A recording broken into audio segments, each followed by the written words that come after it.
Tu travailles, chaque mois l'argent arrive, chaque mois il repart. Tu payes le loyer, tu fais les courses, tu envoies de l'argent au pays, tu règles une facture impayée, tu aides un proche et à la fin du mois, il reste quoi? Pas grand-chose, parfois rien. Et tu te dis que c'est normal, que c'est parce que tu ne gagnes pas assez, que tu épargneras quand tu gagneras plus, quand tu auras une meilleure situation, quand les dépenses seront moins lourdes. Mais cette semaine qui vient, elle ressemble à la semaine dernière et le mois prochain ressemblera à ce mois-ci. Le problème, ce n'est pas ton salaire. Le problème, c'est que personne ne t'a jamais appris à épargner avec la vie réelle que tu as. Pas avec la vie idéale des livres des finances écrits pour des Américains et des Français sans famille à charge.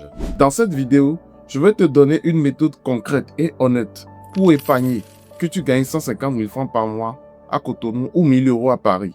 Une méthode qui prend en compte la pression familiale, les imprévus, la tontine, tout ce que les autres ne mentionnent jamais. Mon nom c'est Josaphat Boba. Ici, tu es sur la chaîne Ma Retraite Jeune et on apprend comment bien gérer son argent, épargner, investir en bourse et préparer sa retraite.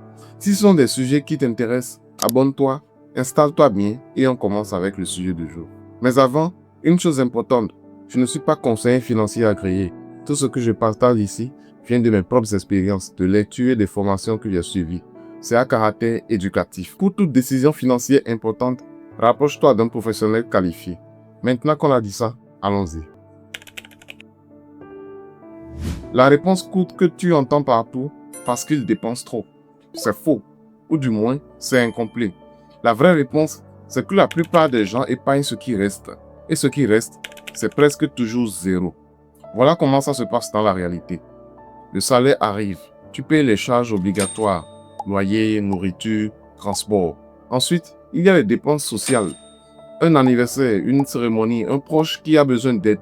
Ensuite, les imprévus, une panne, une maladie, une urgence. Et à la fin de tout ça, tu regardes ce qui reste. Et tu te dis, ce mois-ci, c'est trop juste. J'épargnerai le mois suivant. Et le mois prochain, le même cycle recommence. Ce modèle a un nom. Les économistes l'appellent épargne résiduelle. Tu épargnes le résidu, ce qui reste après tout le reste. Et le problème avec ce modèle, c'est qu'il est structurellement voué à l'échec. Parce que les dépenses, elles s'adaptent toujours aux revenus disponibles. Plus tu as de marge, plus les dépenses trouvent un moyen de la remplir. Ce que les chercheurs en comportement financier appellent l'expansion des dépenses. Ce n'est pas une question de caractère, ce n'est pas de la faiblesse, c'est de la psychologie humaine normale. Alors, quelle est la solution? Inverser l'ordre. Au lieu d'épargner ce qui reste après les dépenses, tu dépenses ce qui reste après l'épargne. C'est-à-dire, tu épargnes en premier. Dès que le salaire arrive, avant de payer quoi que ce soit d'autre, tu mets de côté un montant fixe et tu vis avec ce qui reste. C'est le principe qu'on appelle se payer en premier. Et c'est la base de toutes les méthodes d'épargne qui fonctionnent réellement, que tu sois à Cotonou, à Dakar ou à Paris. Maintenant, je t'entends dire, c'est facile à dire, mais mon salaire, si je paye en premier, je ne peux plus payer mes charges. Et là, je vais être honnête avec toi. Si c'est vraiment le cas, si tes charges incompréhensibles dépassent ton revenu, alors le problème n'est pas l'épargne. Le problème est ailleurs, et on en parlera. Mais pour la grande majorité des gens qui me regardent, ce n'est pas ça la réalité. La réalité, c'est que les charges incompréhensibles ne représentent pas 100% du salaire. Il y a une marge, petite parfois, mais elle existe. Et c'est cette marge qu'on va apprendre à capturer avant qu'elle disparaisse. Mais il y a un obstacle supplémentaire, un obstacle dont personne ne parle dans les vidéos finances. Et cet obstacle-là, il peut être le plus difficile à surmonter. Il y a quelque chose que les vidéos finances ne disent jamais.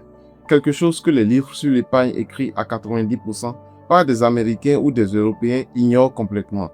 En Afrique, épargner, ce n'est pas juste une question de discipline personnelle, c'est une question sociale. Voilà ce que je veux dire. Tu as de la famille, de la vraie famille. Pas 2 parents et un chien comme dans les exemples des livres. Une famille élargie. Des parents, des frères, des sœurs, des cousins, des oncles, des tantes. Et dans cette famille, il y a une règle implicite, jamais écrite, mais que tout le monde connaît.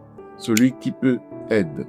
Ce n'est pas une mauvaise chose, c'est même une valeur profonde. La solidarité familiale est une richesse réelle, mais elle a un coût financier direct. Et ce coût, il n'apparaît dans aucun budget type qu'on te propose sur Internet. Résultat, tu appliques une méthode d'épargne conçue pour quelqu'un, sans ses obligations. elle ne tient pas. Tu te sens coupable, tu abandonnes et tu te dis que l'épargne, c'est pour les autres. Mais ce n'est pas que la famille.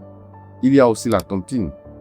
La tontine, c'est un système d'épargne collective que des millions de personnes pratiquent en Afrique de l'Ouest. Un groupe de personnes cotise une somme fixe chaque mois. À tour de rôle, chacun reçoit la totalité de la cagnotte. C'est simple, c'est social, ça fonctionne depuis des générations. Mais voilà le problème avec la tontine telle qu'elle est souvent pratiquée. L'argent que tu reçois est souvent dépensé immédiatement. Une rénovation, un événement familial, un achat important, rarement investi, rarement placé. La tontine fait circuler l'argent, elle ne le fait pas fructifier. Ce n'est pas une critique de la tontine, elle fonctionne. Des millions de familles en vivent depuis des générations. Mais utilisée seule, elle ne suffit pas à construire une épargne durable. Alors, qu'est-ce qu'on fait avec tout ça? On ne nie pas ces réalités, on les intègre dans la méthode. Une stratégie d'épargne honnête pour notre contexte doit prévoir une enveloppe pour les obligations familiales. Pas comme une exception, mais comme une ligne budgétaire à part entière. Elle doit aussi trouver comment faire coexister la tontine avec une épargne personnelle structurée. Ce n'est pas de la théorie. Je vais te montrer exactement comment faire. Avec deux scénarios chiffrés. Un à 150 000 francs par mois, un à 1000 euros par mois. Des chiffres réels, des contraintes réelles. Une méthode qui tient compte de tout ça.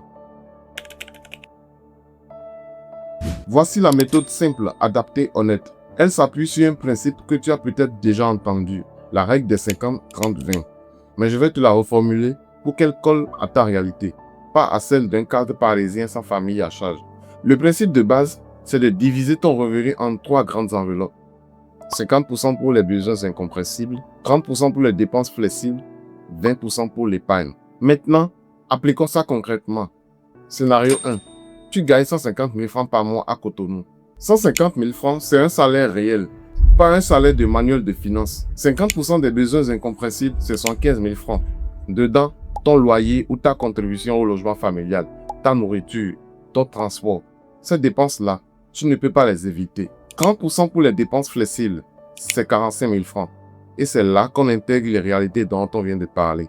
Cette enveloppe couvre tes obligations familiales, ta cotisation à la cantine, tes sorties, tes imprévus du quotidien. Tu n'es pas un robot, tu as une vie sociale. Cette enveloppe existe pour ça. 20% pour l'épargne, c'est 30 000 francs par mois. Peut-être que ce chiffre te semble petit, mais sur 12 mois, c'est 360 000, soit environ 560 euros. Et si tu places cet argent dans un compte rémunéré à 5% par an, on en parlera dans un instant. Après 5 ans, tu dépasses les 2 millions avec les intérêts, avec 150 000 francs par mois. Deuxième scénario, tu gagnes 1 000 euros par mois dans la diaspora. 1 000 euros net, c'est un salaire d'entrée réaliste en France ou en Belgique. 50% incompressible, 500 euros. Loyer, nourriture, transport, facture. En Europe, cette enveloppe est souvent plus contrainte qu'en Afrique à cause du coût du logement. Si ton loyer seul dépasse 500 euros, on ajuste. Je te montre comment dans un instant. 30% flexible, 300 euros. Transfert vers la famille au pays, tontine, sortie, abonnement, imprévu et autres. Encore une fois, cette enveloppe intègre les réalités diaspora. Pas question de les ignorer. 20% épargne, 200 euros par mois. 200 euros sur 12 mois, c'est 2400 euros, soit environ 1 570 000. Placé intelligemment, ce capital commence à travailler pour toi. Maintenant, que faire si le loyer dépasse 50% du salaire? Je vais être direct avec toi. Si ton loyer seul dépasse la moitié de ce que tu gagnes, tu vis au-dessus de tes moyens. Ce n'est pas un jugement, c'est un constat. Et c'est grave, parce que ça veut dire que chaque mois, avant même d'avoir commencé à vivre, tu es déjà en déficit structurel. Dans ce cas, la priorité n'est pas d'optimiser ton épargne. La priorité, c'est de te reloger. Trouver un appartement qui entre réellement dans tes moyens. Une colocation, un quartier moins central ou un logement plus petit. Ce n'est pas confortable à entendre, mais c'est la seule vraie solution. Aucune méthode d'épargne ne peut compenser un budget logement qui écrase tout le reste. On ne peut pas construire sur des fondations qui cèdent. Mais épargner, d'accord. Épargner où? Sur quel compte? Dans quel instrument? Parce que laisser ces 30 000 francs ou ces 200 euros sur ton compte courant, on vient de voir dans la vidéo précédente ce que ça donne. L'inflation les ronge silencieusement. Alors, voilà les options concrètes et accessibles. Tu as ton enveloppe épargne. Tu sais combien tu mets de côté chaque mois. Maintenant, où est-ce que tu mets cet argent? Parce que le laisser sur ton compte courant, on l'a vu la semaine dernière, l'inflation le ronge silencieusement. Ton argent dort et pendant qu'il dort, il recule. Voilà 3 options concrètes et accessibles, dans l'ordre de simplicité. Option 1. Le compte d'épargne rémunéré. C'est le point de départ, le minimum absolu. Si tu es au Bénin, la plupart des banques locales et des institutions de microfinance agréées proposent des comptes d'épargne rémunérés. Les taux varient généralement entre 3,5 et 6% par an selon les établissements. Ce n'est pas spectaculaire, mais si l'inflation tourne autour de 3 à 4% comme le rapporte la DCAO, un compte à 5% te permet au moins de ne pas reculer. Tu protèges ton argent au lieu de le regarder fondre. Si tu es en Europe, le livret A en France est à 2,4% depuis février 2025, selon la Banque de France. C'est peu, mais c'est sans risque, sans frais et disponible immédiatement si tu en as besoin. C'est l'endroit idéal pour ton épargne de précaution, les 3 à 6 mois de dépenses que tu dois toujours avoir sous la main avant d'aller plus loin. Option 2. La tontine structurée. On en a parlé tout à l'heure. La tontine en laine n'est pas le problème. Le problème, c'est ce qu'on fait avec l'argent quand on le reçoit. Si tu participes à une tontine, décide à l'avance de l'usage de ta cagnotte avant de la recevoir, pas après, avant. Un projet précis, un investissement défini, l'immobilier, un terrain, le remboursement d'une dette.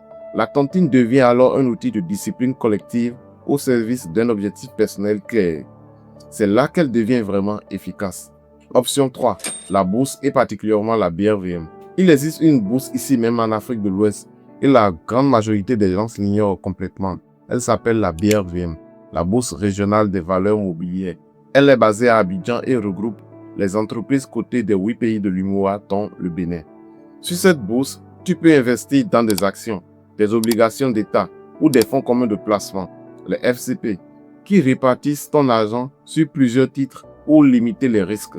C'est la porte d'entrée idéale quand on débute et qu'on ne veut pas choisir soi-même dans quoi investir. Sur le long terme, les marchés boursiers ont historiquement battu l'inflation et la BRVM, c'est notre marché. On y consacrera une vidéo complète très prochainement. Alors, qu'est-ce qu'on retient de tout ça? Épargner, ce n'est pas attendre d'avoir plus. Ce n'est pas réservé à ceux qui ont un gros salaire ou un gros revenu. Pas de famille à charge, pas de tontine, pas d'obligation sociale. C'est une décision que tu prends maintenant avec ce que tu as dans la vie réelle que tu vis. Tu te payes en premier. Tu intègres tes réalités dans ton budget au lieu de les ignorer. Et tu mets chaque franc, chaque euro épargné quelque part où il travaille, pas nulle part.